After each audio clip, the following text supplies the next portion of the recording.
இங்க ஜான் வேகமா வந்து நெடுமாறன் கிட்ட ஏதோ ஒரு வீடியோவை காமிக்க, அவரு என்னன்னு வாங்கி பார்த்தா, கிச்சன்ல ஃபயர் ஆனதுக்கு முக்கியமான காரணமே நெடுமாறனோட அலட்சியம் தானு நியூஸ்ல வந்துகிட்டு இருக்க. இதை இந்த பக்கம் மினிஸ்டரும் பாக்குறாரு. நியூஸ்ல அதோட நிறுத்தாம நெடுமாறன் கிச்சனுக்குள்ள சிகரெட் பிடிச்சுக்கிட்டு இருந்ததுனால தான் இந்த ஆக்சிடென்டே நடந்திருக்குன்னு 3 தடவை ஸ்டார் செஃப் வாங்கின பட்டத்தை திரும்ப வாங்கணும்னு பேசுறத கேட்டதும் நெடுமாறன் ரொம்பவே ஷாக் ஆகுறாரு. இந்த பக்கம் நம்ம பசங்களும் கேங்கா உட்காந்து அந்த நியூஸை பார்த்துக்கிட்டு அதுல சொல்ற எல்லாத்தையுமே அப்படியே நம்புறானுங்க.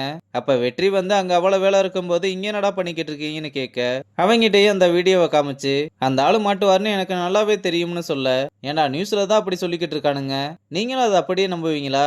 அவர் கிச்சனை எப்படி பாத்துக்குவாருன்னு உங்க எல்லாருக்குமே தெரியும்ல, மத்தவங்க தான் நம்புறாங்கன்னா நீங்களும் ஏண்டான்னு அவனுங்களை திட்டிட்டு போய் வேலையை பாருங்கடான்னு சொல்லிட்டு கிளம்ப, எதுக்கு நெடுமாறனு நின்று எல்லாத்தையுமே கேட்டுக்கிட்டு தான் இருந்திருக்காரு போல. நம்ம பையலும் உடனே சாரி கேட்க, அவரும் எதுவுமே சொல்லாம அப்படி அங்க இருந்து கிளம்புறாரு. அப்புறம் ரகுபதி கிட்ட வந்து நான் அப்படி பண்ணலைன்னு சொல்ல வர, எனக்கு உன்னை பத்தி நல்லா தெரியும், நீ எதையும் எக்ஸ்பிளைன் பண்ண வேண்டிய அவசியம் இல்ல. ஆனா இத பண்ணது யாரா இருக்கும்? பிரஸ் வரைக்கும் மேட்டரை கொண்டு போற அளவுக்கு யாரா இருக்கும்? இப்ப எனக்கு அதெல்லாம் விட மினிஸ்டர் என்ன நினைப்பாருன்னு தான் என் மைண்ட்ல ஓடிக்கிட்டு இருக்கு. மினிஸ்டர் அவ்வளவு சீக்கிரம் இந்த மாதிரி நியூஸ் எல்லாம் நம்புற ஆளு கிடையாது. இங்க என்ன நடக்குதோ அதை வச்சுதான் அவர் ஒரு முடிவுக்கு வருவாரு. நீ இத பத்தி கவலைப்படாத, இது எல்லாத்தையுமே நான் பாத்துக்கிறேன்னு சொல்லி அனுப்புறாரு. இங்க கேன்டீன்லயும் எல்லாரும் நியூஸ பார்த்துட்டு இத கண்டிப்பா நெடுமாறன் தான் பண்ணியிருக்காருன்னு அப்படியே நம்ப, விக்கி மட்டும் இந்த வேலையை கண்டிப்பா வெற்றி தான் பண்ணிருப்பான்னு சொன்னதும், டேய் சும்மா இருடா எல்லாத்துக்கும் அவனையும் சொல்லிக்கிட்டு, இல்ல வேணி கண்டிப்பா இதான் சான்ஸ்னு அவன் தான் இந்த வேலையெல்லாம் பண்ணிருக்கணும்னு சொன்னா, நம்ம பசங்க இதெல்லாம் பார்த்துட்டு, டேய் நம்மளை பத்தி தாண்டா ஏதோ பேசிக்கிட்டு இருக்கான், என்ன சொல்ல போறான், இதெல்லாம் பண்ணது நம்ம தானே சொல்லுவான், நல்லா புரிஞ்சு வச்சிருக்கடா நீ அவனை, ஒருவேளை சீக்ரெட் கிச்சன் மேட்டர்ல நம்மளை பழிவாங்கிறது கூட இப்படி பண்ணிருக்கலாம்ல. இல்லடா எனக்கு இதுல ஒரு ஆள் மேல டவுட் இருக்கு, நான் இதை பத்தி ஏற்கனவே உங்ககிட்ட பேசியிருக்கேன், நான் கன்ஃபார்ம் ஆனதும் சொல்றேன்னு சொல்றா. அப்புறம் பாண்டியும் மினிஸ்டரோட பையனை காணமேனு விழுந்தடிச்சு தேடிக்கிட்டு இருக்க, அவன் வெற்றி கிட்ட உட்காந்து டோனட் சாப்பிட்டுக்கிட்டு இருக்கான். பாண்டியும் அவனை பார்த்துட்டு வந்து கொமட்டில் ஒரு குத்து குத்தி எங்கடா போய் தொலைஞ்சேன்னு கேட்க, யோ அவன் குழந்தையா? என்னது குழந்தையா?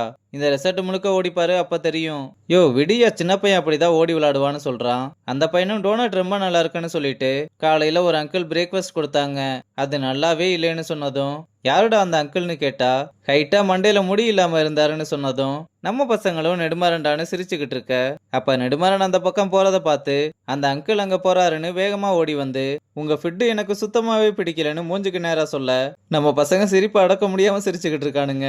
இங்க நெடுமாறனும் அதுக்கு கோவிச்சுக்காம, உங்களுக்கு என்ன பிடிக்கும்னு சொல்லுங்க நான் பண்ணி தரேன், இந்த மாதிரி டோனட் தான் எனக்கு பிடிக்கும், உங்களால செய்ய முடியுமா? சரி இது உனக்கு யாரு கொடுத்ததுன்னு கேட்க, அதோ அந்த அங்கிள் தான் கொடுத்தாருன்னு வெற்றியை போட்டு விட, நெடுமாறனும் இதனால செம்ம கடுப்பாகிறாரு.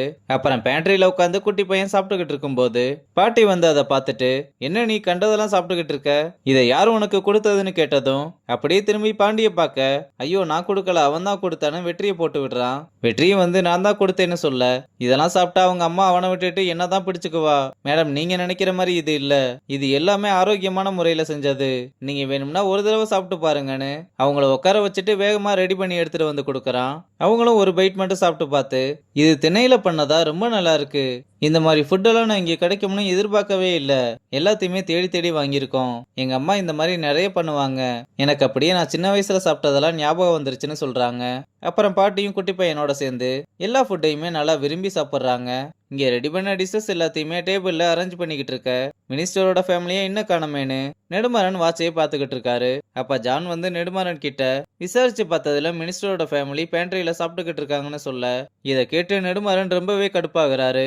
இங்க மினிஸ்டரும் அவங்க அம்மா சாப்பிட்றத பார்த்து, நீ இப்படி சாப்பிட்றத பார்க்க ரொம்ப ஆச்சரியமா இருக்கு, இங்க எல்லாமே நல்லா இருக்குடா, நீ ஒரு தடவை சாப்பிட்டு பாரு, இல்லம்மா ஏற்கனவே டைம் ஆச்சு, ரெஸ்டாரண்ட்ல நமக்கு சாப்பாடெல்லாம் ரெடியா இருக்கும், சும்மா கொஞ்சம் தானே சாப்பிட்டு பாருடான்னு வெற்றியை கூப்பிட்டு ஒரு சில டிஷஸ் எல்லாம் எடுத்துட்டு வர சொல்றாங்க.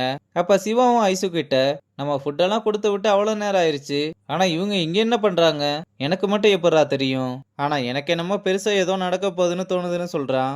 வெற்றியும் வந்து அவங்க கேட்ட டிஷஸ் எல்லாத்தையுமே கொடுக்க, அவங்களும் அதை சாப்பிட்டு பார்த்து ரொம்பவே நல்லா இருக்குன்னு பாராட்டுறாங்க. இது எல்லாத்தையுமே நெடுமாறன் பார்த்து வேகமா வந்து, நீங்க கேட்ட டிஷஸ் எல்லாமே ரெடி பண்ணியாச்சு, நம்ம போகலாமான்னு கேட்க, பேண்ட்ரியில பண்ற டிஷஸ் எல்லாத்தையும் நெடுமாறனோட டீம் தான் பண்றாங்கன்னு நினைச்சு நீங்க பேண்ட்ரியில பண்ற டிஷ்ஷஸ் எல்லாமே நல்லா இருக்கு. எங்க அம்மா ரொம்ப நாள் கழிச்சு இந்த மாதிரி சாப்பிட்றத பாக்குறேன்னு அவரை பாராட்ட, நெடுமாறனும் சரி நம்ம ரெஸ்டாரண்ட் போலாமான்னு மறுபடியும் கேட்க, மினிஸ்டரோட ஃபேமிலியும் நாங்க எல்லாருமே நல்லா சாப்பிட்டோம், அதனால எங்களுக்கு வேணாம், இருந்தாலும் அந்த ஃபுட்டு வேஸ்ட் ஆகக்கூடாது, நீங்க உங்க ஸ்டாஃபை சாப்பிட வச்சிருங்கன்னு சொல்ல, அப்ப நம்ம பையனும் நேரம் தெரியாம வந்து நீங்க கேட்ட ஜவ்வரிசி பால் ரெடின்னு வந்து கொடுத்துட்டு போறான். நெடுமாறனும் இதெல்லாம் பார்த்துட்டு செம்ம காண்டில் அங்க இருந்து கிளம்புறதோட இந்த எபிசோட முடிச்சிருக்காங்க.